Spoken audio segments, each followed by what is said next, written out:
네, 과학논문 작성법 14번째 강의, 출판 과정과 홍보 방법을 말씀드리겠습니다.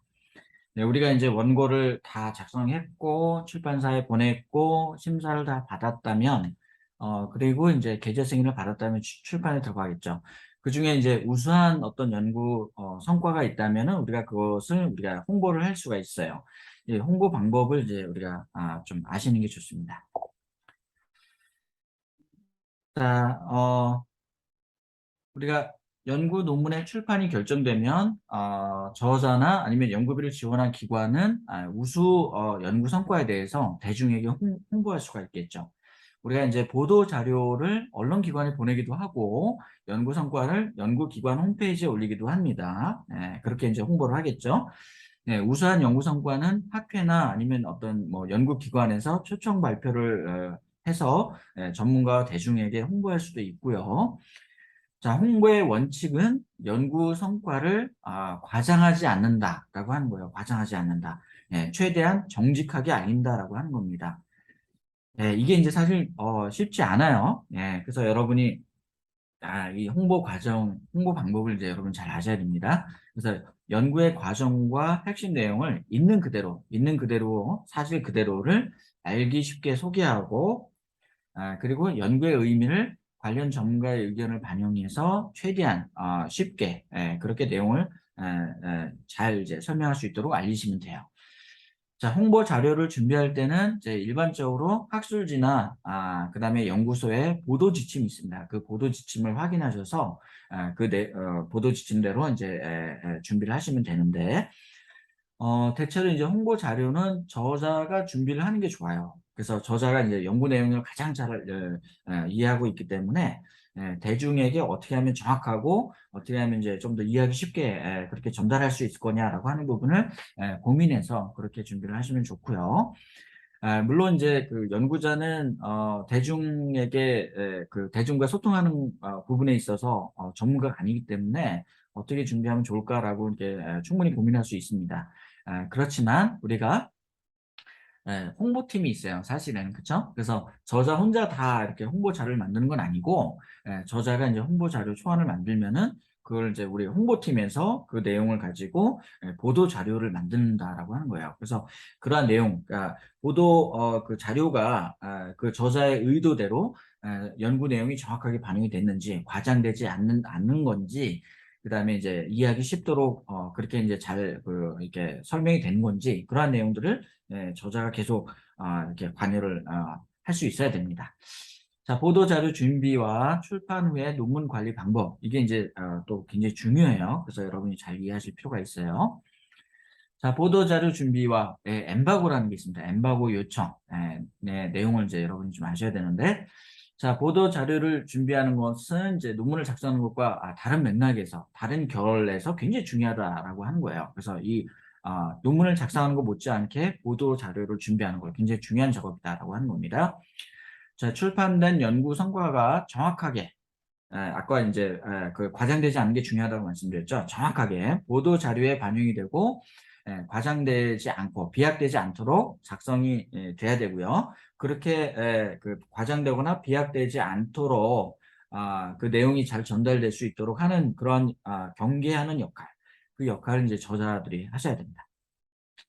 자, 대중에게 어려운 전문 용어, 그다음에 개념, 그 전문적인 개념은 쉽게 풀어서 작성하되 그 전문 용어에 대해서는 이제 본래 의미를 정확하게 이 보충 자료로 제공하는 게 좋아요. 그래서 풀어서 쓴 그 개념이 정확한 그 개념을 조금 이렇게 과장하거나 비약할 수도 있습니다. 그래서 원래 의미가 뭔지를 그 전문 용어의 정확한 의미가 뭔지를 또 아래에 이렇게 또 보충 설명하시는 게 좋아요. 자, 일반적으로 보도자료 초안은 저자가 준비를 합니다. 저자가 준비하는 게 일단 가장 정확하겠죠. 그 다음에 이제 소속 기관이나 연구비를 지원한 기관에서 이제 우수한 어떤 연구 성과가 있다면은 홍보를 할 필요가 있겠죠. 그럼 이제 홍보팀이 도움을 줄 수가 있습니다. 그 홍보팀은 보도자료 초안을 보고 그 내용을 보고 조금 더 이렇게 편집을 해서 이제 보도자료에 적합하게 그렇게 작성을 합니다. 그 편집 과정에서 저자가 한 번 더 관여를 하셔야 돼요. 정확하게 내용이 전달이 된 건지, 그 내용을 계속 이제 추적을 하셔야 됩니다. 검토를 하셔야 돼요. 네, 그래서 저자와 홍보팀이 서로 이렇게 도움을 주시면서 그렇게 이제 보도 자료를 준비를 한다라고 하는 거예요. 자, 언론사에서 인터뷰 요청이 오면은 저자는 이게 보도 자료를 이제 근거해서 최대한 정확하고 정중하게 설명을 할 수 있어야 돼요. 저자가 이제 홍보를 하는 거를 결정을 했다면, 그렇죠? 그 언론사에서 인터뷰 요청이 오면 거절하시면 안 돼요. 가능하면 정확하고 정중하게 설명할 수 있어야 됩니다. 네, 뭐 우리가 이제 그 언론사에 계신 분들이 이게 전문가가 아니기 때문에 우리가 이제 가장 정확하게 내용이 전달될 수 있도록 저자들이 계속 노력을 하셔야 돼요. 자, 논문 출판 보도의 적절한 시점은 인쇄본 출판 날짜 또는 이제 온라인 출판 날짜를 기준으로 하는데, 최근에 이제 추세는 온라인 출판 날짜를 보통 기준으로 합니다. 그래서 논문이 이제 대중에게 공개되는 시점, 그 시점에 보도가 될 수 있다라고 하는 거죠. 이 시점이 굉장히 중요한데요. 논문이 출판이 되고 나서 보도가 돼야 돼요. 그렇지 않고 미리 보도가 되면 안 된다라고 하는 겁니다. 자, 출판이 완료되기 전까지 보도를 하면 안 된다라고 하는 그 규정이 엠바고 규정이에요. 엠바고. 그래서 출판 예정 논문에 대해서 미리 이제 보도 자료를 준비하겠죠. 미리 만들어요. 보도 자료를. 그런데 그 보도 자료 관련 그 기사를 배포할 때 논문이 출판되는 그 시점, 이제 온라인 출판이 되기 전에, 그렇죠? 대중에게 논문 전문이 이제 공개되기 전에는 보도를 하면 안 된다라고 하는 거예요. 그래서 논문 출판 시점까지 보도를 보류해달라라고 하는 그 요청, 그게 이제 바로 엠바고 요청이고요. 이 엠바고 요청을 미리 이제 하셔야 돼요. 미리 하셔야 되고, 자, 이 엠바고는 출판사와 언론사의 신뢰에 기반한 암묵적 약속입니다. 그리고 이걸 안 지킨다고 해서 뭐 법을 어기고 이런 건 아닌데, 보도 경쟁이 굉장히 그 치열한 그런 이제 아주 우수한 그 연구 성과의 경우에는 엠바고 규칙을 깨고 이렇게 미리 이제 보도를 하는 경우가 있어요. 그럴 경우에는 안 되겠죠, 그렇죠? 모든 언론사가 보도를 이제 준비하고 있는데 어떤 한 언론사가 미리 그 엠바고 규칙을 깨고 먼저 보도를 하면 안 되겠죠, 그렇죠? 모두에게 공정해야 됩니다. 그래서 이거는 이제 엠바고 이 규정은 모두가 지키는 게 좋고요. 모두가 이제 준수하는 게 불문율이다라고 하는 겁니다. 만약에 어떤 언론사에서 그걸 먼저 보도를 했다 그러면은 그 언론사는 다음에 기회가 안 올 수도 있는 거예요. 그렇죠? 네. 그러니까 여러분이 이제 엠바고 요청을 하셔야 되고 엠바고 요청을 따로 안 하시더라도 언론사는 논문이 출판된 시점 이전에는 보도를 하면 안 된다라고 하는 게 암묵적 약속이 있다라고 하는 겁니다. 이 엠바고의 이 규정을 준수하는 게 불문율이다. 이걸 꼭 지키셔야 돼요. 자, 그 다음에 이제 논문이 출판이 되고 나서 이제 관리 방법을 좀 말씀드리면은, 자, 논문이 출판된 후에도 연구의 재현성이 확보되지 않으면 논문을 철회하는 경우가 있어요. 우리가 논문 철회를 이제 위드드로우라고 하는데요. 이거는 이제 우리가 저명한 학자가 자신의 연구가 재현되지 않거나 아니면 재현되지 않는다라고 하는 거를 이제 확인하고 정직하게 학계에 이 사실을 알리고 본인의 논문을 자진 철회하는 경우가 있습니다. 이 위드드로우라고 하는 거는 이 연구자에게 명예로운 일로 간주가 돼요. 이거는 이제 우리가 정직한 일로 우리가 평가를 하게 됩니다. 그래서 학문의 질서를 유지하기 위해서 권장이 되기도 해요. 이거는 이제 정직한 그런 거기 때문에 우리가 이러한 거를 밝히는 학자에게는 우리가 그 책임을 묻지 않아요. 물론 그 연구 성과는 이제 없던 일로 되겠죠. 자, 그런데 우리가 그렇지 않고 우리가 과도한 어떤 연구 실적 압박이나 경쟁 때문에 미완의 연구를 논문으로 성급하게 출판하는 경우가 있습니다. 그러면 오류가 있을 수 있어요. 그런 경우에, 그러니까 연구 윤리를 위반한 경우가 있을 수 있습니다. 그렇게 출판이 되고 나서 뒤늦게 에디터가 논문에 심각한 오류가 있다, 심각한 문제가 있다라고 하는 걸 확인하고 논문을 게재 취소하는 경우가 있어요. 이 게재 취소는 그러니까 리트랙션이라고 합니다. 다시 이제 회수하는 거예요. 그렇죠? 그런 경우에는 이거는 이제 저자는 자신들이 이제 잘못이 없다라고 이렇게 버티는 거죠. 그러면 이제 출판사가 이 논문을 취소시키는 경우예요. 이런 경우에는 불명예스러운 거죠.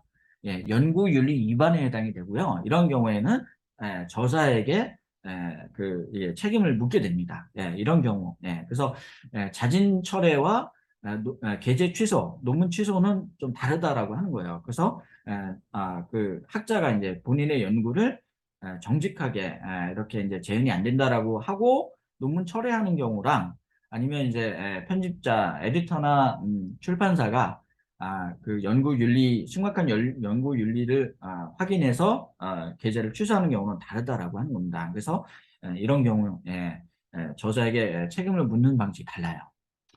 자, 또는 이제 그 심각한 오류가 아닌 경우, 그러니까 사소한 어떤 오류가 있는 경우에는 에디터가 정정, 그러니까 에러텀이나 코리젠덤이라고 하는 게 정정 보도를 내요. 이제 밑에 이렇게 출판이 된 그 논문에 대해서 약간의 수정이 있다라고 하는 사실을 밝히기도 합니다.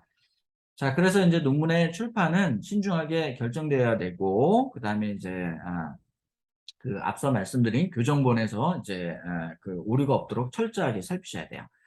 이거 말고 이제 하나가 더 있는데요. 이제 뭐냐면은 논문이 이제 그 정상적인 출판 과정을 다 통과해서 출판이 되는 경우가 있는데 그럼에도 불구하고 그 논문의 그 결과가 출판이 되고 나서 논문의 그 결과가 어떤 특정 그 소사이어티에 대해서 어떤 편향된 어떤 의견을 제시를 하는 경우가 있을 수 있어요. 그럴 경우에는 출판사 또는 에디터가 주의라고 하는 걸 딱지를 붙여요. 그래서 보는 이제 독자들이 그 부분을 주의할 수 있도록 그렇게 하는 경우도 있습니다. 네, 그래서 출판이 돼서 다 끝나는 게 아니고요. 그 이후에도 논문의 그 재현성이 부족하거나 아니면 심각한 연구 윤리가 좀 위반이 있거나 아니면 이제 사소한 어떤 수정 사항이 있거나 이러면 이제 우리가 사후 관리를 하게 됩니다. 중요한 과정이라고 할 수가 있어요. 자, 마지막으로 논문 표절과 이중 게재 문제를 좀 언급을 하고 싶은데요. 이 네이처 출판사의 가이드를 이제 통해서 이 부분을 좀 설명을 드리겠습니다. 자, 우리가 이제 논문 표절이라고 하는 게 있어요. 이 표절은 이제 우리가 어떻게 정의를 할 수 있냐면, 자, 논문 표절은 승인되지 않은, 우리가 다른 사람의 거를 카피하는 거죠. 그쵸? 그 다음에 본연의 그 아이디어나 텍스트나 어떤 결과에 대해서 그 본 저자의 저자를 표시하지 않고 가지고 오는 경우, 그러한 경우를 우리가 표절이라고 할 수가 있습니다. 이 네이처 출판사는 연구 진실성 사무국이라는 곳에서 이 표절이라고 하는 걸 엄격하게 관리를 해요. 그래서 지적 재산의 절도, 이게 도둑질이라고 하는 겁니다. 그리고 남용이고요. 그다음에 타인의 저작물에 대한 실질적인 무단 복제예요. 그냥 가져와서 카피하는 거죠. 그러한 경우에는 우리가 표절이라고 엄격하게 우리가 이제 규제를 하고요. 그러한 경우에 많은 양의 텍스트를 적절하고 명확한 저자의 표시, 인용하지 않고 그런 걸 이제 우리가 그대로 갖다 붙이는 경우에는 우리가 이렇게 심각한 표절이 발생할 수가 있습니다. 표절이 확인된 논문은 게재 취소가 되겠죠. 그렇죠? 심각한 연구윤리 위반에 해당이 됩니다. 자, 표절이 있는 원고는 저널에 게재를 하지 않아요. 그 다음에 텍스트를 그대로 재사용하는 직접 표절뿐만 아니라 다른 사람의 글을 의역해서 요약을 해서 이렇게 이제 적절한 인용을 하지 않고 가져오는 경우도 우리가 이제 간접 표절이라고 볼 수가 있습니다. 자, 그 다음에 이제 저자가 본인이 이제 이전에 사용했던 그 연구의 논문의 텍스트 일부를 재사용하는 경우도 있는데 이러한 경우는 자기 표절이라고도 할 수가 있어요. 자기 표절도 표절의 일종이기 때문에 주의를 하셔야 됩니다. 자, 그래서 우리가 새로운 논문이 제출이 되면은 그 논문을 이 학술지에서는 다른 그 논문 또는 다른 뭐 책이나 아니면 다른 어떤 저작물과 비교를 해요. 비교를 해서 중복성이 있는지 없는지를 검토를 하게 됩니다. 심지어 저자의 이전 논문들과도 비교를 해요. 그래서 어떤 형태든 표절이 확인되면 그런 이제 원고들은 게재를 하지 않습니다. 네. 저자 자신의 출판물이나 다른 사람의 출판물이든 텍스트를 재사용할 때는 독자에게 원글의 고유한 기호에 대한 오해 소지가 있는 인식을 주지 않도록 적절한 인용을 하셔야 돼요. 그래서 정확한 인용을 하셔야 되는 거고, 그리고 그 텍스트를 그대로 가져왔다 그러면 우리가 따옴표를 활용해서 인용을 하셔야 되고, 아니면 이제 그 내용을 이제 우리가 다르게 조금 다르게 이제 작성을 했다라고 하더라도 인용을 정확하게 하셔야 돼요. 인용을 하지 않고 가져온다 그러면 우리가 다 표절이라고 할 수가 있습니다. 자, 표절은 표절의 종류에는 직접 표절, 자기 표절, 뭐 혼합 표절 이런 이제 종류들이 있고요. 뭐 직접 표절은 이제 원글을 그대로 카피 앤 페이스트 하는 경우에요. 이런 경우 뭐 당연히 직접 표절인 거죠. 직접 표절은 인용 부호를 사용하거나 출처를 인용하지 않고 출처에서 정확한 어떤 문구를 그대로 가져오는 것을 의미한다. 의도적이든 적이든 그렇지 않든 직접 표절은 굉장히 심각한 위법 행위고요. 예, 굉장히 중대한 그 연구윤리 위반에 해당이 됩니다. 자, 자기 표절, 적절한 사전 승인이나 인용 없이 이전에 그 저자가 자신의 글을 그대로 가져오는 것도 자기 표절이 해당이 돼요. 이러한 경우도 직접 표절과 못지않게 위법 행위에 해당이 됩니다.